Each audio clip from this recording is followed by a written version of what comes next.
Ce système sur N8N, donc cette automatisation N8N, permet de faire de la veille en automatique et retrouver un petit peu le contenu viral de la semaine des créateurs YouTube que vous souhaitez suivre. On a ici un système N8N que vous pouvez vendre. C'est un système N8N puissant, parfait pour n'importe quel créateur YouTube qui souhaite faire de la veille, et tous les créateurs YouTube font de la veille sur le contenu de leurs concurrents. Donc ici, on a un système qui est vendable aux créateurs YouTube d'une valeur de 1 200 €. Comment ce système fonctionne-t-il concrètement? On a un Google Sheet dans lequel on a des chaînes YouTube. Donc ici, j'ai 3 chaînes YouTube de 3 YouTubeurs qui sont de ma niche, à peu près. Ensuite, pour chacune de ces chaînes YouTube, on vient déterminer quelles sont leurs vidéos, c'est-à-dire qu'on va venir scraper l'ensemble de leurs vidéos de la semaine. Donc on va dire 2-3 vidéos de la semaine, ça dépendra des youtubeurs. Ensuite, du coup, on va venir les trier par vue. On va récupérer la transcription écrite de chacune des vidéos. On va nettoyer cette transcription, analyser les miniatures avec un nœud OpenAI qui analyse les images. On va enregistrer ça dans un Google Sheet. On aura donc du coup toutes les données des créateurs qu'on suit dans ce Google Sheet, et ensuite on a un agent IA qui lui va s'activer 10 minutes après l'autre. Donc ici on a un agent IA on a une automatisation IA qui s'active tous les lundis, donc l'automatisation du haut tous les lundis à minuit et l'automatisation du bas tous les lundis à minuit 10. Donc en fait on a un agent IA qui lui va récupérer toutes les données, qui va avoir accès à notre Google Sheet qui a l'ensemble des données sur les vidéos. Donc ici on voit qu'on a des informations sur les vidéos, et qui va nous faire du coup un rapport, et ce rapport va être envoyé par email. Simple automatisation de veille de contenu, très pratique. Vous pouvez dès à présent marketer. Bien sûr, il y a des petites améliorations à faire, vous pouvez toujours améliorer les automatisations, mais cette automatisation est complète et on va voir aujourd'hui comment la construire. Si je fais un test directement avec nos 3 youtubeurs actuels, je vais lancer le système. Donc ici, je vais lancer le Schedule Trigger 1. Donc on va lancer la première automatisation en haut, qui va venir du coup nous enregistrer toutes les informations dans le Google Sheet. Donc là, on va attendre que ça enregistre toutes les informations. Ici, on vient récupérer les vidéos de la personne. Donc là, on va faire l'exemple où ça prend que le premier, parce qu'en fait, ici, on voit qu'on a 3 items en entrée. Donc ça va faire un créateur à la fois, donc un créateur YouTube qui est dans mon Google Sheet à la fois, et ça va du coup aller trier par vue, donner la transcription, analyser la miniature de chacune des vidéos par créateur, un à la fois. Voilà, maintenant ici on vient récupérer la transcription des vidéos. Donc on va voir comment récupérer la transcription, quels sont les moyens aujourd'hui qu'on a pour récupérer une transcription d'une vidéo YouTube. Il y en a plusieurs. Ensuite on analyse la miniature avec un nœud OpenAI et on enregistre les données. Donc là je viens couper le système, on va faire que pour le premier. Donc là ça fera pour les 3 à chaque fois, parce que j'ai 3 créateurs. Et là on va venir lancer l'autre agent IA en bas. Voilà, l'agent IA va aller regarder les vidéos de la semaine et va nous rédiger un rapport qui va être envoyé par email. Donc là dans le rapport on n'a que 3 vidéos différentes, parce qu'en fait quand on va dans le Google Sheet, j'ai scrappé plusieurs fois la même personne, donc il n'y a pas de vidéos très différentes, mais ici on aura bien un top 5 des vidéos de la semaine. Là il fait un top 3 parce que les autres vidéos c'est les mêmes, donc forcément il ne va pas mettre 2 fois la même vidéo. Et ici on a bien un rapport complet avec l'analyse des miniatures, tendances détectées, opportunités de contenu, 15 idées de vidéos, recommandations stratégiques, analyse technique, outils détectés. Vraiment on a un truc très complet en rapport fait par notre agent IA et envoyé par mail. Maintenant on va voir la construction de A à Z. Avant de passer à la construction de l'automatisation et de notre agent IA, on va présenter la communauté Skool, communauté que vous pouvez dès à présent rejoindre, qui est gratuite, dans laquelle je stocke toutes mes ressources de toutes mes vidéos TikTok, Instagram, YouTube, etc. On est bientôt 2700 et la communauté grandit de jour en jour. La communauté est active, je vous conseille de la rejoindre. Des annonces vont être données très bientôt. Donc si vous souhaitez avancer sur N8N et avoir des workflows prêts à l'emploi et bosser dessus, c'est la bonne communauté que vous devez rejoindre. Passons maintenant à la construction de l'automatisation. Alors déjà, on a parlé que l'automatisation allait s'activer du coup tous les jours, alors tous les lundis plutôt, une fois par semaine, à le lundi à minuit par exemple. Donc là, on va prendre un schedule trigger et on va le configurer pour qu'il se déclenche tous les lundis à minuit. Donc là, on trigger interval, on sélectionne weeks, one weeks between triggers, donc ça veut dire que ça s'active une fois par semaine. On choisit Monday, tous les lundis, et du coup à minuit. Pour celui-là, c'est à minuit. Parfait. Ensuite, on va devoir du coup récupérer les comptes de nos concurrents qu'on analyse. Donc là, Google Sheet, on cherche Sheet et on cherche Get Rows. Donc là, Get Rows in a Sheet. Voilà, Get Rows. Et celui-là, on va le configurer, on va le connecter du coup à notre feuille Google Sheet qui contient tous les concurrents. La feuille Google Sheet, bien sûr, je la donnerai dans ma communauté Skool. Vous pouvez dès à présent aller chercher du coup le template. Ce sera du coup dans la partie création de contenu, Classroom dans création de contenu, et ensuite dans génération réseaux sociaux Et là, du coup, j'ajouterai le document d'analyse du coup de contenu YouTube. Et voilà. Donc là, on sélectionne la feuille dans laquelle on a mis nos comptes YouTube. Donc là, la feuille s'appelle détection contenu viral et chaîne YouTube. Ensuite, on a dit qu'on allait du coup récupérer l'ensemble des vidéos par chaîne YouTube, qu'on allait retranscrire l'ensemble des vidéos par chaîne YouTube et qu'on allait analyser la miniature par chaîne YouTube. Donc si on fait pas par chaîne YouTube, on ajoute un loop. Donc en fait, c'est un nœud loop. Et ce nœud loop, il va être utilisé du coup pour faire ça chaîne par chaîne. Donc chaîne item par item. Parce que du coup, si on a 3 chaînes, on aura 3 items en sortie de notre nœud Google Sheet. On peut le lancer dès à présent. On va voir qu'on a 3 items. Je vais pin la data d'ailleurs. Vous pouvez pin la data avec P. Vous appuyez sur P. Et du coup, ça enregistre les dernières datas. Très utile pour le cas où il y a du scrapping. Ce qu'on va voir juste après. Donc pour chacune du coup des chaînes, on vient du coup scraper l'ensemble des vidéos. On va scraper avec quoi? On va scraper avec Apify. Je vais vous présenter ça tout de suite. Donc on va utiliser un nœud HTTP parce qu'on va aller appeler une API externe. Donc Apify, je vous mettrai du coup le lien dans la description et dans la communauté School. C'est tout simplement un SaaS, donc un logiciel qui permet du coup d'appeler des API, notamment plutôt de scrapping, et on appelle ça des acteurs. Vous pouvez dès à présent vous créer un compte avec mon lien affilié dans la description. Vous avez moins 30% sur les crédits du premier mois. Sachant que vous avez des crédits gratuits sur Apify, donc très pratique si vous souhaitez tester le logiciel. Donc nous, ce qu'on va utiliser tout simplement, déjà vous allez vous créer un compte et on va se retrouver sur Apify et on va prendre cet acteur, YouTube Scrapper, il s'appelle l'acteur. Donc là, YouTube Scrapper et ça va être, hop, donc on va taper, je vais juste taper YouTube. Donc là, YouTube, et c'est celui-là. On va utiliser cet acteur ici. Donc là, pour utiliser cet acteur, il faut faire try for free. Voilà, vous pouvez l'utiliser gratuitement. C'est parfait. Donc là, on voit que ça coûte 5 $ par 1000 vidéos. Donc franchement, c'est large et pas très cher. Et nous, ce qu'on va faire, on va déjà se rendre sur N8N. On va se rendre sur N8N. Et on va sélectionner la méthode POST. Donc la méthode POST pour appeler l'API. Et ensuite, du coup, maintenant, pour un appel d'API, il nous faut la méthode, il nous faut l'URL. L'URL de l'API, elle est sur Apify.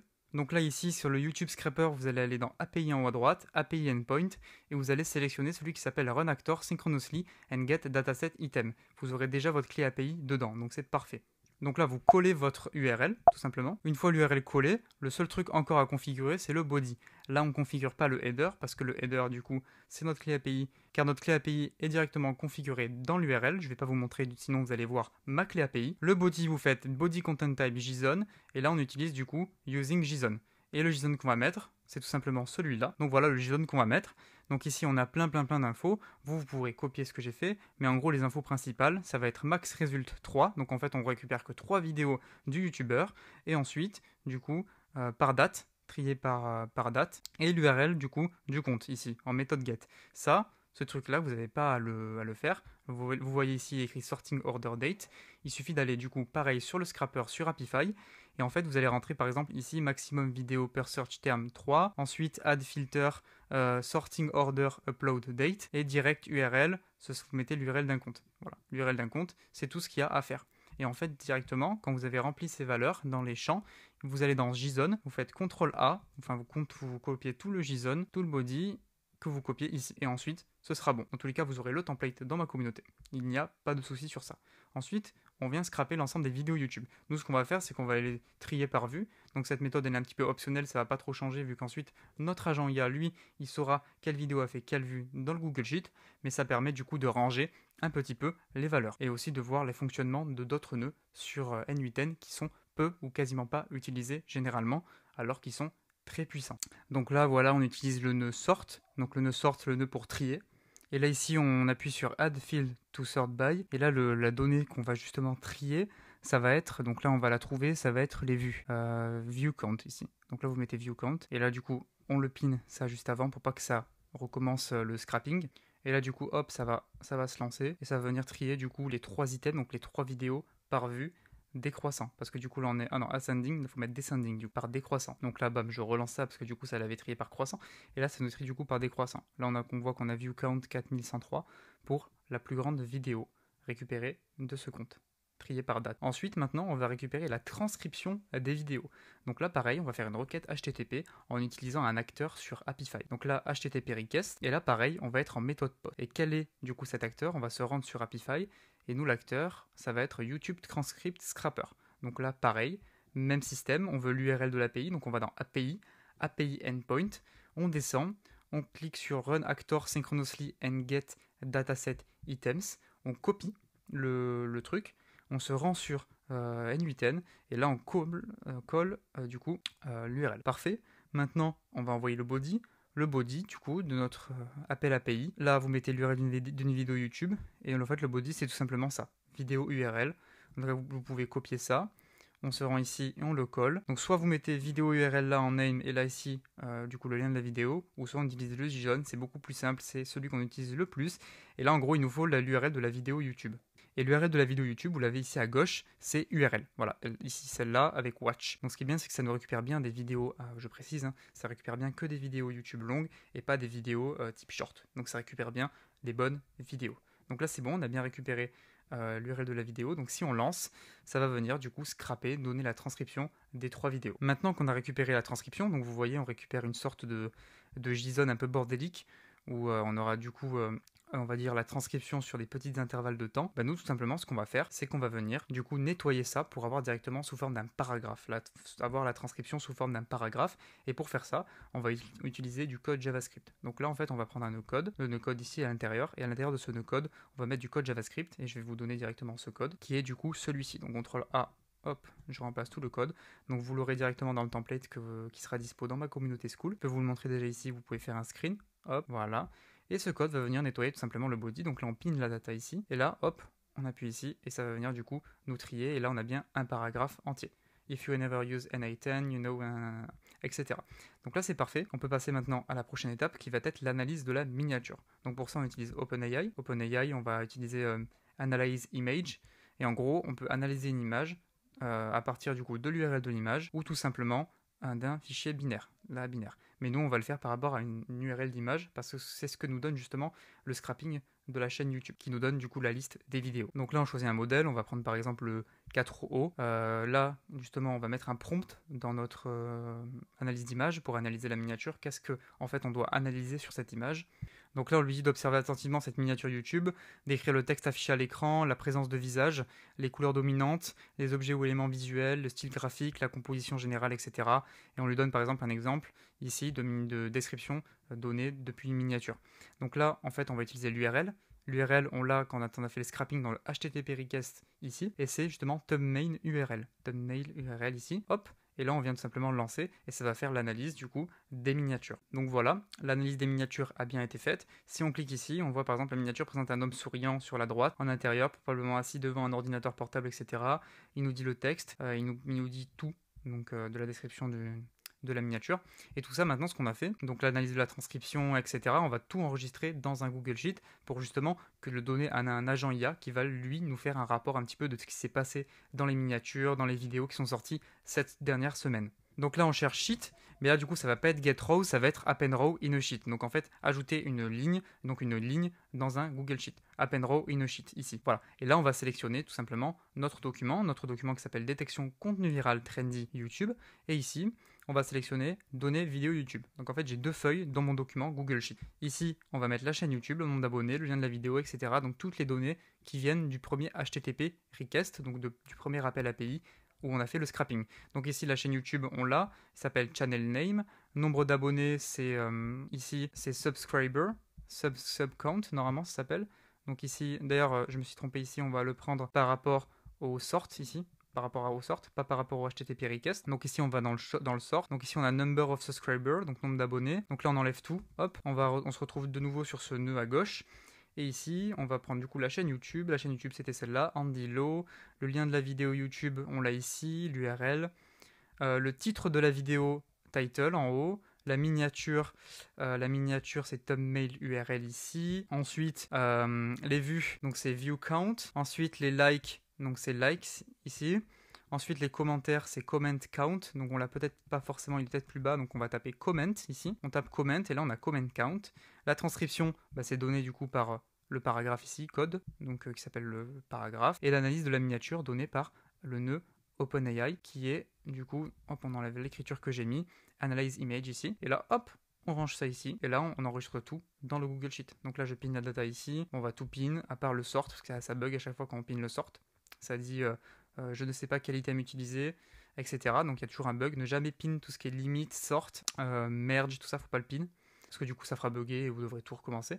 Et là voilà, ça enregistre bien tout. Et ça c'est un petit peu la première automatisation justement qui permet de récupérer toutes les informations des vidéos YouTube du coup, de créateurs YouTube que la personne suivrait ou que vous suivrez si vous l'utilisez pour vous, ce système, qui vous pouvez très bien l'utiliser pour vous. Moi j'utilise un système similaire. Bien sûr là on est sur quelque chose de simple mais efficace, on peut toujours aller plus loin. Là je vous montre quelque chose d'efficace. Et ensuite, donc ça c'était la première étape. Maintenant on va passer à la deuxième étape qui va être tout simplement de créer un agent IA qui va nous faire un rapport complet de ce qui s'est passé pour chacun justement des créateurs de la semaine. Donc là, moi, je vous ai dit qu'en fait, ça se commence tous les lundis à minuit. Donc ce qu'on va faire, c'est qu'on va prendre un autre schedule trigger, un trigger qu'on peut mettre plusieurs fois dans des automatisations, autant de fois qu'on veut, parce que du coup, celui-là, il va se déclencher à minuit 10, donc une fois que tous les créateurs auront été analysés. Parce que bien sûr, si vous en avez 50 de créateurs, il faudra mettre beaucoup plus que 10 minutes, parce que ça prendra beaucoup plus que 10 minutes pour tous les analyser. Ici, tout simplement, on va utiliser un agent IA. Cet agent IA, il s'appelle AI Agent. Il aura du coup, define below, ce sera le user message et le system message, donc les instructions qu'on donne à l'agent. Pour ça, moi les prompts, je les ai depuis mon autre workflow. Donc ici, je me rends dans mon autre workflow. J'ai les prompts ici. Dans tous les cas, vous les aurez aussi. Je les mettrai dans la communauté School. Donc là, c'est le système prompt. Donc là, en fait, on ne met pas de données en entrée. On a juste un agent IA qu'on lui dit. Vous allez voir, on lui dit qu'il a plusieurs outils. Donc on lui dit, tu es un expert en stratégie de contenu YouTube. À partir des données des vidéos de la semaine que tu vas recevoir, tu dois produire un rapport d'analyse stratégique complet. Et ça, justement, on lui indique que c'est dans le document Google Sheet qu'on lui mettra en outil. Et ça, on l'indique justement dans le système message qui est ici. Donc là, hop, on l'ouvre, on colle le système message là. On va ouvrir la petite fenêtre pour regarder un petit peu. Tu dois analyser les vidéos YouTube de la semaine et retrouver tes résultats sous forme de JSON. Voilà, sujet du mail, contenu HTML, etc. Donc là, on lui donne un peu la structure qu'il doit avoir pour le rapport qu'il doit nous faire, tout simplement. Et là, ce qu'on pourrait lui rajouter, même s'il va comprendre lui-même, c'est tu as l'outil Sync Tool pour vérifier ta réponse. On va lui mettre après, bien sûr. Sync Tool pour vérifier ta réponse. Et tu as l'outil Google Sheet, l'outil vidéo, Google Sheet, on va dire, pour avoir justement les données de ces vidéos. Justement, l'ensemble des vidéos avec leurs données. Voilà, parfait. Donc là, c'est nickel. Cet agent IA, on lui met un modèle qui fonctionne, son cerveau, OpenAI. On lui met 4 mini, bon, c'est pas très important. La mémoire, on lui met pas parce que du coup, on n'a pas de discussion dont il va se rappeler. Là, cet agent IA, on lui active Recorder Specific Output Format parce que du coup, il y aura un format de sortie spécifique. On sélectionne Structure Output Format et on sélectionne Autofix Format parce que là, on a quand même une structure. Donc, au moins qu'on est sûr qu'il n'y a pas d'erreur.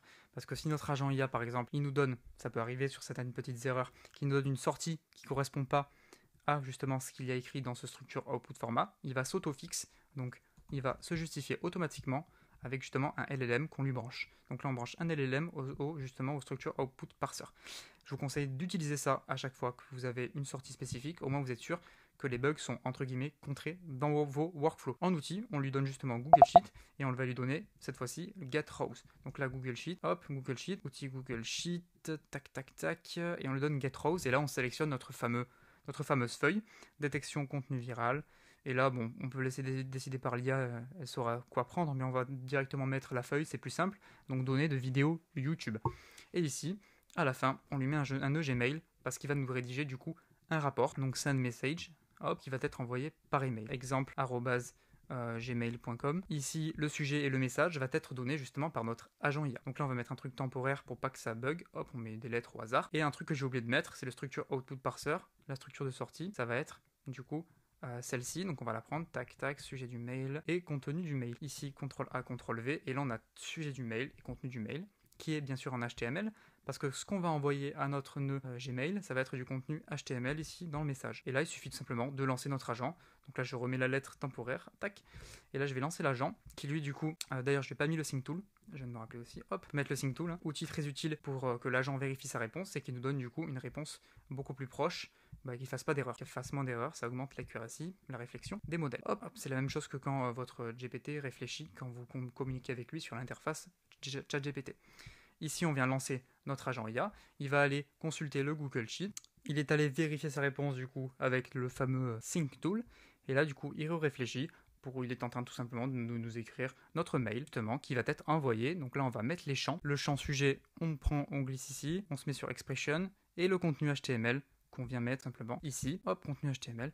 Et là, on peut déjà prévisualiser un petit peu ce qu'il nous a rédigé. Moi, je vais pas aller voir dans le mail parce que du coup, j'ai mis un faux mail, là, exemple. Tac. Voilà, donc on a un rapport. Donc, top 5 des vidéos de la semaine, sous forme de tableau. Analyse des miniatures, top 5. Toujours sous forme de top 5. Après, vous pouvez justement modifier tout ça. Il n'y a vraiment pas de problème. Tendance détectée. Les opportunités de contenu, voilà, recommandations stratégiques, analyse technique, outils détectés. Donc, parce que moi, je lui ai demandé de me dire un petit peu les outils qui ont été utilisés. Donc, notamment quand je parle d'outils, moi, dans ma niche, c'est tout ce qui est API, outils comme N8N, outils no-code, etc. Donc, voilà, on a notre première automatisation qui a été faite. Hop, notre agent IA qui nous rédige, du coup, l'analyse de la semaine. Donc là, on a justement une automatisation, un système N8N complet que vous pouvez dès à présent utiliser et marketer afin de le vendre. Donc voilà, j'espère que cette vidéo vous aura plu. Donc très pratique, notamment pour la veille de contenu. Bien sûr, imaginez que là on le fait avec YouTube, mais on peut le faire avec Instagram, on peut le faire avec TikTok, on peut le faire avec LinkedIn, on peut le faire avec tous les réseaux sociaux que vous voulez. Donc c'est pour ça que N8N est très puissant, très sous-estimé à mon goût, N8N. Donc là, nous allons sortir une communauté premium sur le School. Donc là, à cette heure-ci, donc si vous regardez la vidéo en août, cette communauté sortira le 6 septembre et justement, on va avoir des workflows beaucoup plus puissants, on va introduire l'IA, utiliser les outils IA pour monétiser justement ces outils, mais aussi du coup au niveau de N8N, une formation complète sur N8N, comment lancer une agence et comment vendre des services, donc quel template vendre, et c'est justement des templates comme ça qui seront disponibles, enfin pas comme celui-là, mais encore plus puissants, qui seront disponibles dans la communauté. Donc voilà, c'est parfait, donc n'hésitez pas à liker la vidéo, à commenter, à me dire ce que vous en pensez et si vous avez fait déjà une automatisation similaire ou si vous avez déjà entendu parler d'un système comme celui-ci, à activer les notifications, à rejoindre la communauté School et on se retrouve pour une prochaine vidéo.